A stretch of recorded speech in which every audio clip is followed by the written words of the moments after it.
Card King, here I come. Hello, sports fans, sports collectors, and all hobbyists. Welcome to the Card King Sports and Variety Show. I am your host, the Catman, Brian Cataquet, a.k.a. the Card King. We are live on ABC's KMET 1490 AM.com. Your number one spot right here for news and talk on the West Coast. I thank everyone for tuning in this morning. On the telephone line, I welcome to the program a Pennsylvania Sports Baseball Hall of Famer who played for the 1967 Los Angeles Dodgers and the 1970 Milwaukee Brewers. I welcome in pitcher Bruce Brubaker. Bruce, great to have you on. It's a pleasure. Well, thank you, Brian. I'm glad to help you out, and we'll tell a few stories here maybe. Absolutely. And, Bruce, reading your baseball career, now you're a player who lasted around 16 years in pro organized baseball, beginning first with the Milwaukee Braves, a team you signed with in 1959. I know it's a long time ago, Bruce, but give us a sense of how the Milwaukee Braves first heard about Bruce Brubaker. Well, it's a good question. In my junior year in high school at Camp Hill High School in Pennsylvania, I got some kind of an illness. They thought it could have been polio in my right hip and leg, and I was in the hospital 2 weeks, and I never played my junior year. So I missed the opportunity to be seen by scouts that's in my junior year.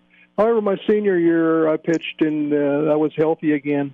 I had a 0.00 ERA in high school, and the word got around at the end of the year that some guy 17 years of age had a good arm in Camp Hill, Pennsylvania.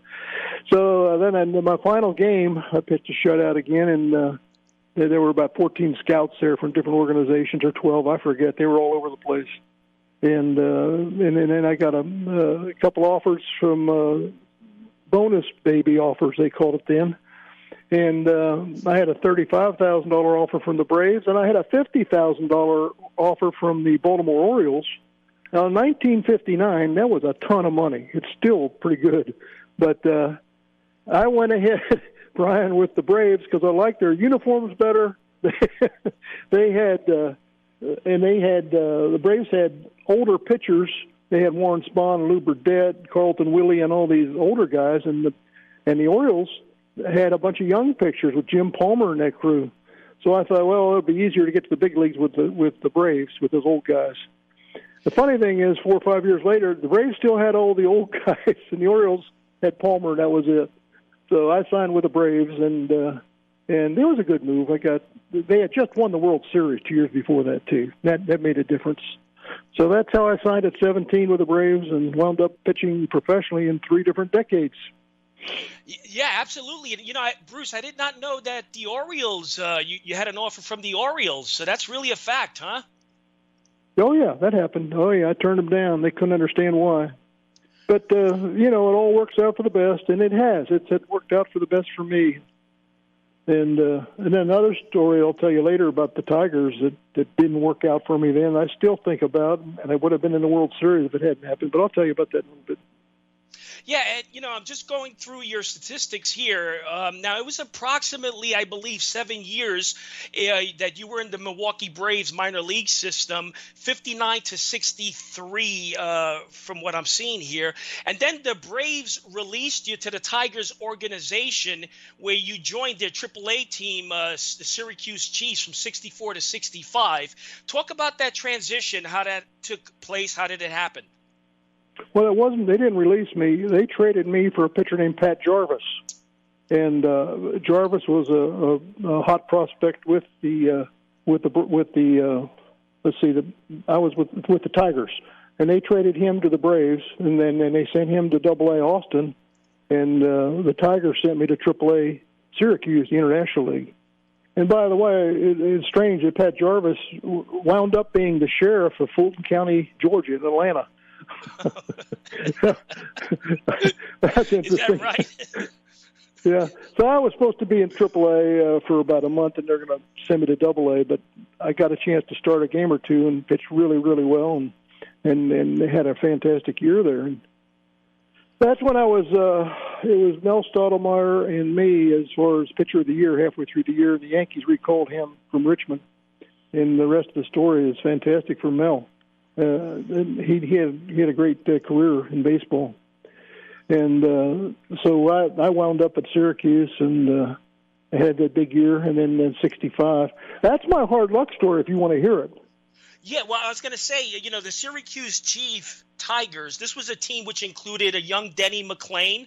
It also included Willie Horton, etc. And now you wanted me to remind you to tell the story about the bad break that happened to you in spring training with the Tigers organization. So go right ahead.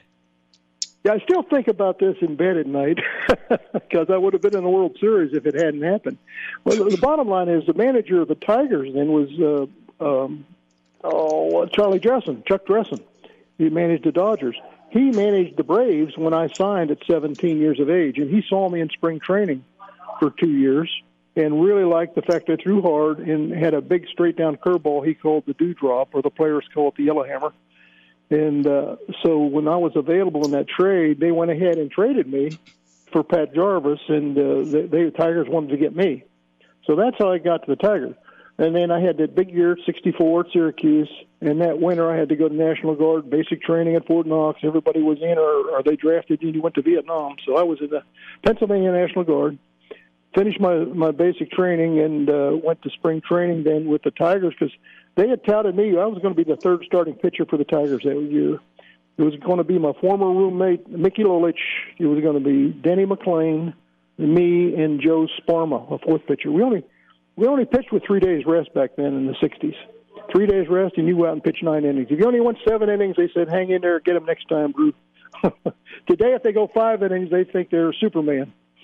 So anyway, I didn't, with about 3 days to go in spring training, after having my uniforms measured for uniforms, I ordered my new Chrysler car, which is ironic because I've been a Ford dealer 34 years now. But I ordered a new Chrysler convertible from a dealer who was giving all the Tiger players cars in Detroit. I was ready to go. I was finally going to go to the big leagues.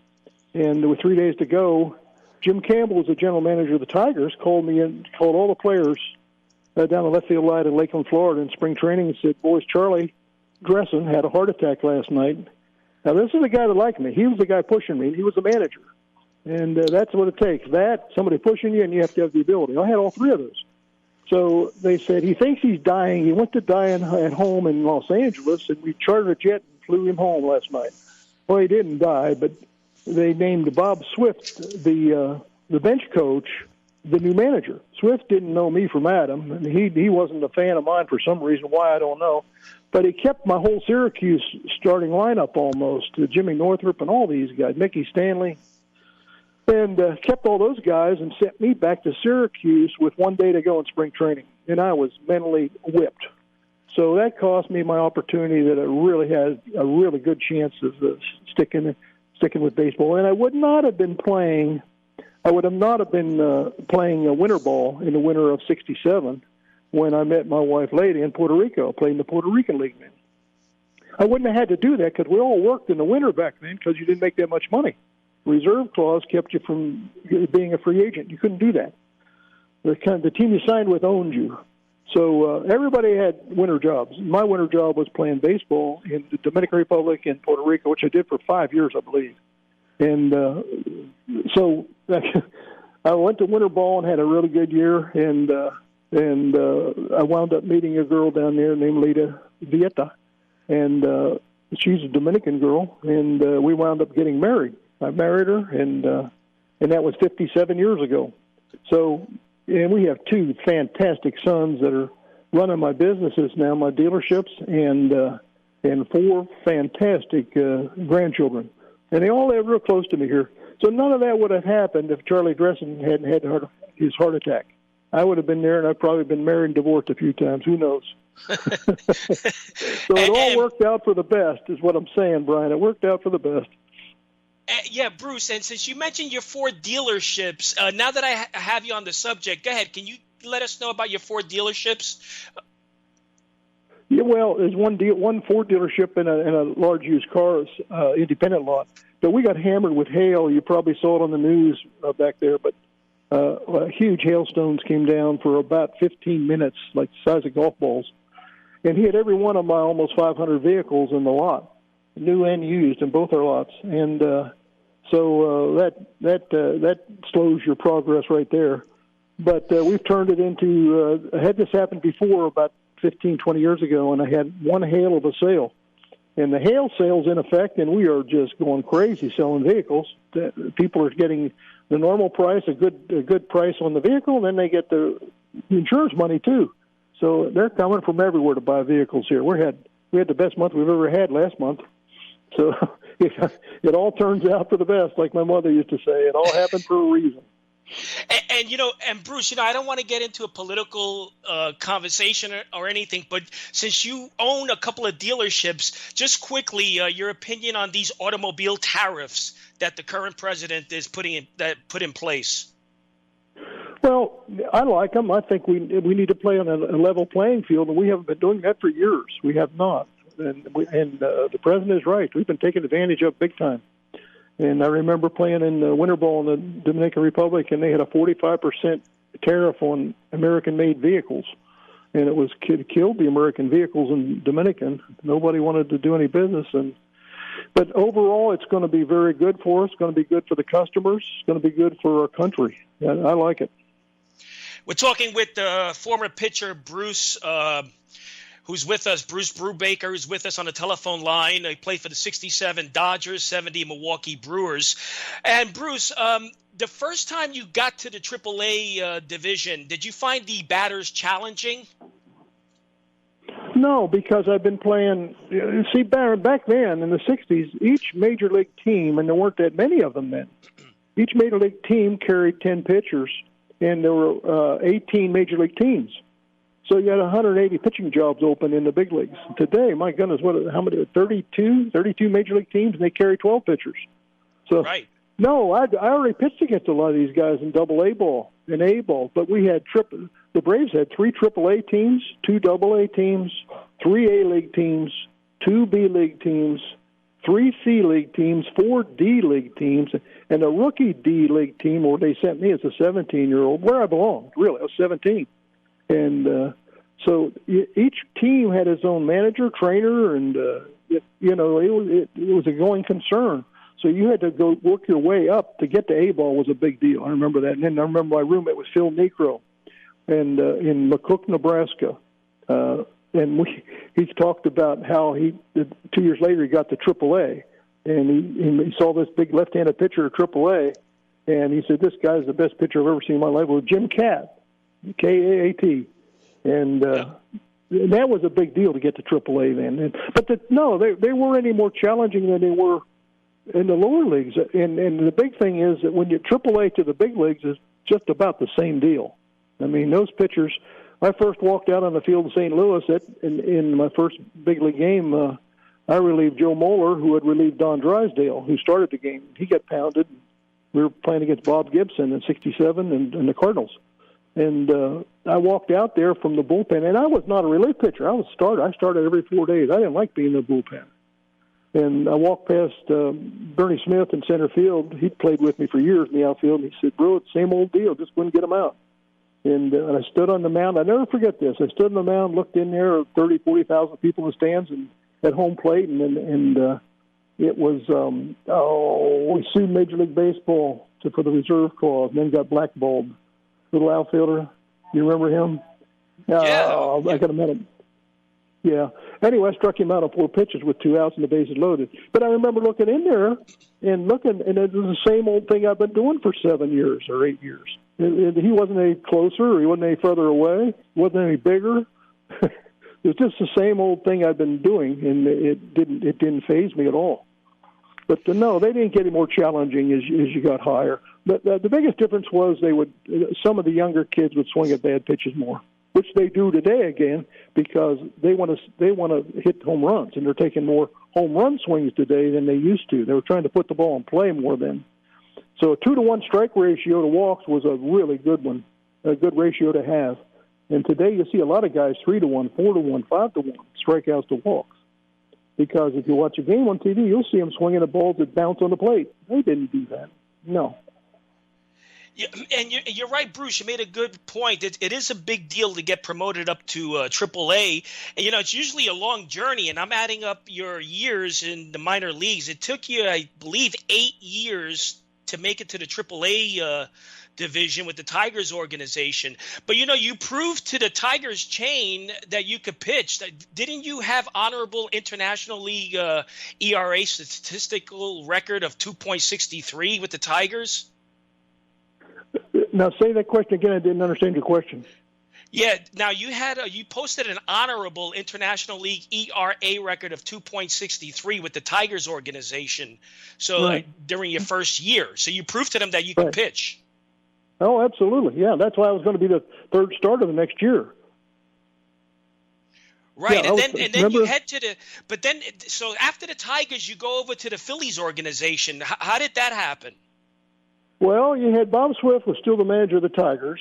We just didn't get along for some reason. Why, I don't know. But that's when they didn't put me on the major league contract that winter and left me on the AAA roster of Syracuse. And do you know what have you ever heard of the Rule 5 draft? No. You know what that? Well, if a player is not on the major league roster, another big league team can draft them. And I think it was for $75,000 they pay the team. And then that player had to play at least 30 days with the new team. If they didn't keep him, they could sell him back for the same amount to the. Oh no, they sold him back for the same amount to the team they came from. They could do that. Today they have to keep them. I believe it's 90 days or 60 days in the big leagues on the Rule 5 draft. But that was a Rule 5 draft, and that brings me. I want to tell a funny story that. That happened because of that. I was deer hunting that winter in '66 and up in central Pennsylvania with my father in a deer camp in the middle of nowhere, and got a phone call. We came in from the woods, and I got a phone call. They had a phone in there that talked to the general manager of the Dodgers, and they said, "We drafted you on the Rule 5 draft. We're looking forward to having you in spring training at Vero Beach with us next year." And I said, "Well, that's fantastic. I like that." And then he says, "I want to tell you something. We had a pitcher retire, and you're here to replace him." And I said, "Who was that?" And he said, "Sandy Koufax." Oh, my gosh. That's what I said. I said, "Man, I got big shoes, but I don't know about that." But anyway, they drafted me and to replace Koufax. And then that didn't happen because that's another story. Lefty Phillips, the pitching coach of that, he was a laughing stock of the Dodgers when I got there. He was the pitching coach, rode around the outfield in a golf cart with an oxygen mask on, and drooled when he talked. Well, Bruce, I did read that the Dodgers were really high on you. They really wanted you. Yeah, they did. Yeah, they did. But then I didn't. With Phillips in the mix, Alston was the manager then, and he was kind of a weak sister manager at that point. He wasn't as strong Alston he used to be, and he took his orders from the front office. I saw the starting lineups come down with the clubhouse boy. He'd bring them down and give them to Alston, and he'd paste them on the dugout wall. They're starting, and he didn't pick them. That was going on. And this Lefty Phillips guy, he was a batting practice. He had me pitching batting practice every other day. So I was there. I had to stay 30 days, and I pitched in a game or two. But I mean, you can't stay with the team doing that. So 30 days they had to make a decision to send me back or whatever, and they sent me back to. No, I was with the Dodgers. Sent me to AAA Spokane, where Roy Hartsfield was the manager. And of course, I was starting there. I was a starting pitcher, all-star pitcher, all that, and I did real well at Spokane. And then the final year, Tommy Lasorda was the manager in Spokane. So, and then my wife still doesn't like Tommy because he kept me in Spokane when I should have been with the Dodgers. He was making himself look pretty good. By the way, he was not the best manager I ever played for. He was one of the weakest managers I played for. Tommy was a public relations guy. He could give great speeches, and the Dodgers called him up with the right club there to take over too. And he did well winning, but boy, he had the horses. He had really good teams with the Dodgers. But my best manager I ever played for was Del Crandall, and who I knew from the Braves. And Del managed me at AAA when I hurt my shoulder with Milwaukee, and I was in Evansville, and Del was my manager. But he was a great guy and a really good manager. Now I have about 5 minutes left, so I want to get a couple more in. So 1967, you joined the Dodgers team, a team that had Don Sutton, Don Drysdale. Any recollection on those two iconic pitchers, Sutton and Drysdale? Well, Sutton had a real good curveball and a decent fastball, and he had really good control. And he was a good guy. He was a good guy. Drysdale, and a good pitcher. Drysdale was a tall, powerful guy who threw from three-quarters, almost sidearm, and his two-seam fastball ran into hitters a lot. And he was kind of like Bob Gibson. He'd throw at his own mother if he had to, knock him down. And but both were good guys. Drysdale was a really good pitcher, and his record shows that. Now, your Major League Baseball debut, the box score has it April 15th, 1967, Dodgers versus Cardinals. Now, this was a game, where I looked this up, where you faced about 7 batters, including Lou Brock, Curt Flood. Do you remember that game well, your first Major League Baseball debut? I sure do. Curt Flood's the first guy I faced. That's the guy I struck out. And then Lou Brock came up. That's where I gave up 2 runs because I'd walked a guy, I believe, in the next inning, and I threw a hanging curveball. Well, a hanging curveball is about belt high, and he hit in the right field seats. And I had him 0-2. I was ready to strike him out. But that happens. I mean, you throw a bad pitch, somebody hits it. Yeah, I remember those guys. I remember pitching against the toughest guy I ever pitched to was Matty Alou, of the Alou brothers, and pitched to him a lot in winter ball in the Dominican Republic. And he was a tough out, small strike zone and quick bat and line drive hitter. But the big, strong guys were the easiest guys to pitch to. They had big strike zones and big swings. And had good luck with Clemente, too, in winter ball. That's what I wanted to ask you. Did you ever face guys like Clemente, Willie Mays? Oh, yeah. No, Mays was before me, but Clemente I pitched against a lot in winter ball. And he wound up being my manager at San Juan the following year. It was the year before he got killed in the plane crash. Wow. And a quick story about, I told my grandsons this about hitting. Sitting on the bench, I was starting that night at San Juan. And I said, Roberto, you're a fantastic hitter. You just killing the ball. He says, well, yeah, but Brew, you got me out with that big curveball. I said, yeah, but what's your secret of hitting? He said, Brew, it is simple. He says, I look for Z-ball, I see Z-ball, I hit Z-ball. I said, oh, okay. pretty basic stuff. Yeah. No, I heard Clemente was a quiet man, Clemente. He was. He really was. And he wasn't real big. He was like Henry Aaron, maybe 6 feet, maybe 5'11", but real strong and limber. But he could hit bad pitches.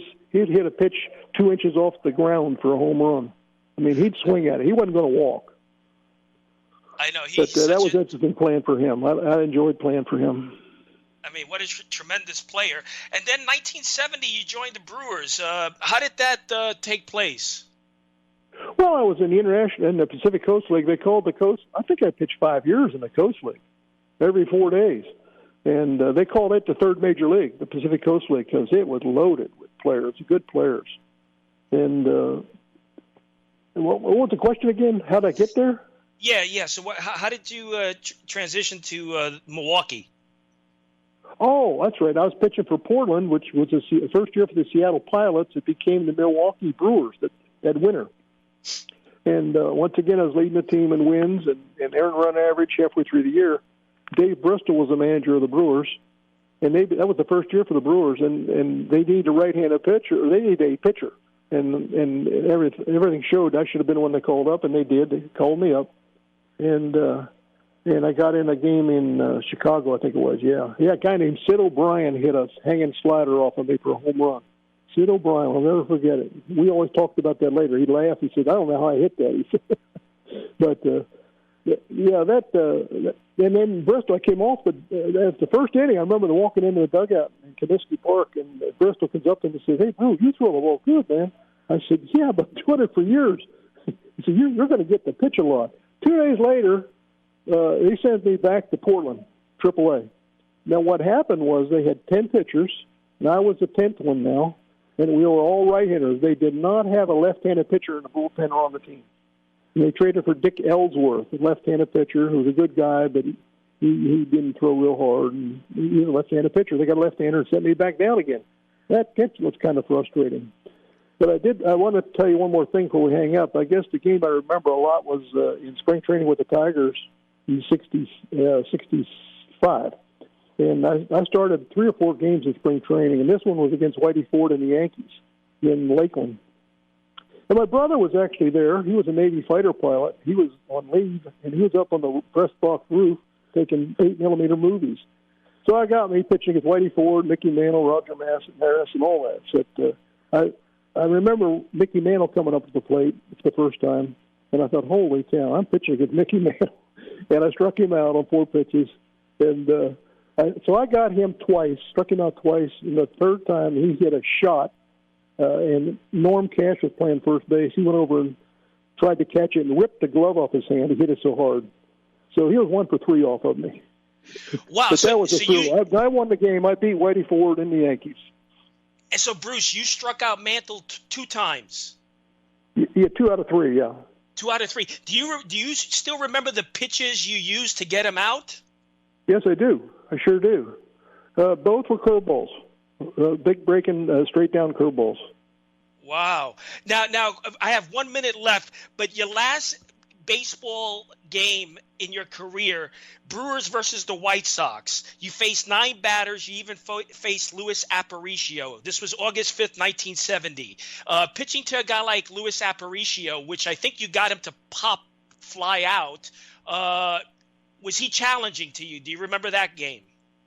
No, I remember the game. I remember throwing a hanging slider to Sid O'Brien. He hit out. That's all I remember about that game. Once again, that was relief. I never got a start in the big leagues. I did all my starts were in AAA. Yeah, so before we leave, Bruce, give us your dealership, the website, so our listeners can go onto your website. The championowensboro.com, championowensboro.com, or they can go to championford.com in Owensboro. Yeah. Well, listen, it's really a pleasure to speak to you. We'll speak again, Bruce. I really appreciate it. All right, Brian. Thanks for the invitation, and nice talking to you. Nice talking to you. Bruce Brubaker, 1967 Dodgers, 70 Milwaukee Brewers. Until next week, happy collecting to all.